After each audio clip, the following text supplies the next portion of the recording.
द्रौपदी के चरित्र में ऐसा क्या था कि वह पांचों पांडवों की प्रिय थी?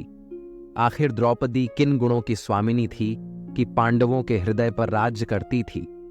क्या द्रौपदी कोई ऐसी विद्या जानती थी कि पांचों पांडव उसके वशीभूत थे?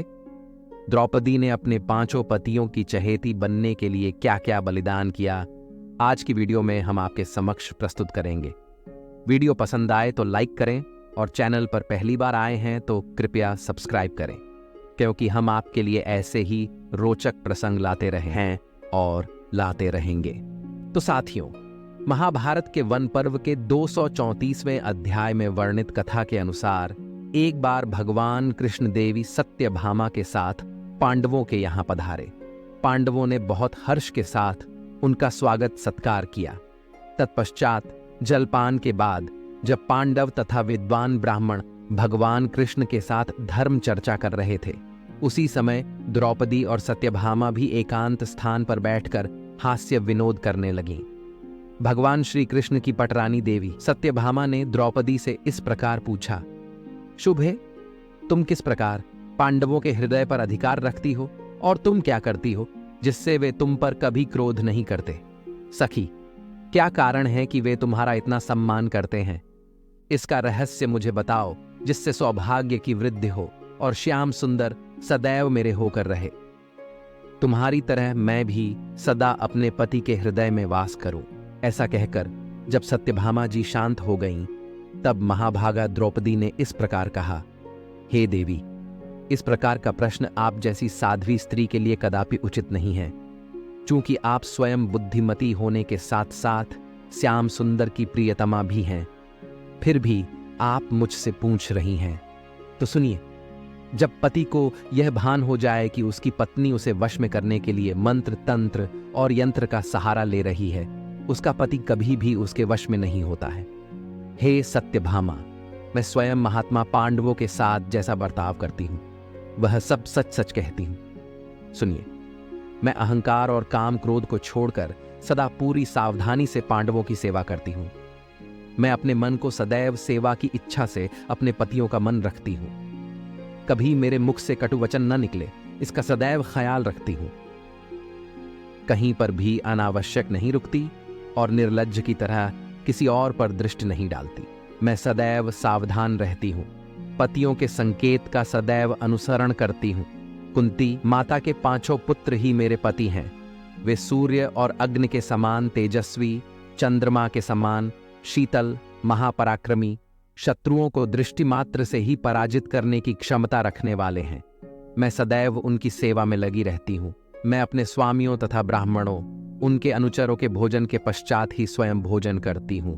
पतियों के शयन के पश्चात ही स्वयं शयन करती हूं। बाहरी कार्य संपन्न कर जब भी मेरे पति घर आते हैं, मैं उस समय चाहे कैसी भी परिस्थिति में रहूं, हमेशा हर्ष के साथ उनका अभिनंदन करती हूं तथा आसन और जल अर्पण कर उनके स्वागत सत्कार में लग जाती हूं। उनके घर आगमन के समय कभी भी अपने व्यक्तिगत कष्टों का बखान नहीं करती। मैं घर के सभी कार्य सफाई से करती हूं। स्वच्छता का भी विशेष ख्याल रखती हूं। दुष्ट प्रवृत्ति के लोगों से मैं सदैव दूर रहती हूं। आलस्य को कभी पास नहीं आने देती। सदैव पतियों की सेवा में लगी रहती हूं। मैं कभी परिहास नहीं करती, अकेले भ्रमण नहीं करती, पर पुरुषों से वार्तालाप नहीं करती, उन्हें क्रोध का अवसर नहीं देती, सदैव सत्य बोलती हूं। मैं अपने पतियों के चित्त के अनुकूल ही चलने का प्रयास करती हूं। मेरे पतियों को जो प्रिय नहीं है, उसका मैंने भी सदैव त्याग किया है। मेरी सासू माँ ने अपने परिवार के योग्य जो उपदेश मुझे दिया है, उसी का पालन मैं करती हूं। मैं यह मानती हूं कि पतियों के सानिध्य में रहना पतिव्रता स्त्रियों के लिए हितकर है। मेरी सास कुंती माता पृथ्वी के समान क्षमाशील हैं। मैं कभी उनकी निंदा नहीं करती।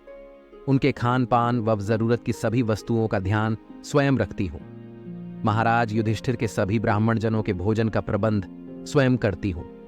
पतिदेव को अनुकूल करने का उपाय है पति की अनन्य भाव से सेवा। द्रौपदी बोली, हे सखी, मैं स्वामी को अपनी ओर आकर्षित करने के लिए ही यह उपाय बतला रही हूं, जिसमें भ्रम, छल, कपट के लिए तनिक भी स्थान नहीं है। यदि कोई भी स्त्री इस मार्ग पर चलेगी तो सदैव अपने पति की प्रिय होगी। हे सत्यभामा, स्त्रियों के लिए अपने पति के समान कोई भी दूसरा देवता नहीं है। पति के प्रसन्न होने पर पत्नी की सभी मनोकामनाएं पूर्ण हो जाती हैं। सेवा द्वारा प्रसन्न किए हुए पतियों से महान यश की प्राप्ति होती है। हे सखी, इस जगत में कभी सुख के द्वारा सुख नहीं मिलता। पतिव्रता स्त्री दुख उठाकर ही सुख प्राप्त करती है।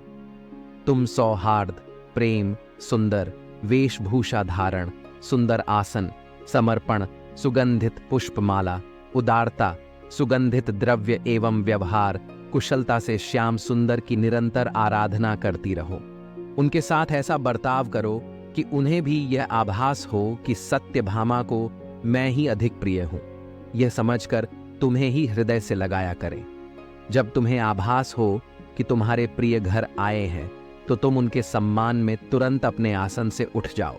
जब भी स्वामी घर आए तो तुम यथोचित उनका सत्कार करो। उन्हें ये आभास होना चाहिए कि सत्यभामा संपूर्ण मन, कर्म, वचन से मेरी सेवा करती हैं। तुम्हारे पति के द्वारा जो कोई भी बात तुम्हें बताई जाए तुम उसे गोपनीय रखो। तुम सज संवर कर, सुगंधित पुष्प से पूजा कर भगवान श्याम सुंदर की आराधना करो। इससे तुम्हारे यश और सौभाग्य में वृद्धि होगी। तुम्हारे मनोरथ पूर्ण होंगे तथा शत्रुओं का नाश होगा। तो साथियों, यही वह पतिव्रत धर्म था जिसका वर्णन पांचाली ने सत्यभामा जी से किया। यदि हमारे धार्मिक ग्रंथों में वर्णित इन अनुकरणीय गुणों को जीवन में अपनाया जाए तो हमारा दाम्पत्य जीवन मधुर एवं आनंदमय हो सकता है। यदि आपने वीडियो यहां तक देखा है तो कमेंट में जय श्री कृष्ण लिखकर अपने विचार अवश्य लिखें। हम आपके विचारों की प्रेरणा से ही अपने इस चैनल का दिशा निर्देशन करते हैं। मिलते हैं अगले वीडियो में एक ज्ञानवर्धक प्रसंग के साथ। जय श्री कृष्ण।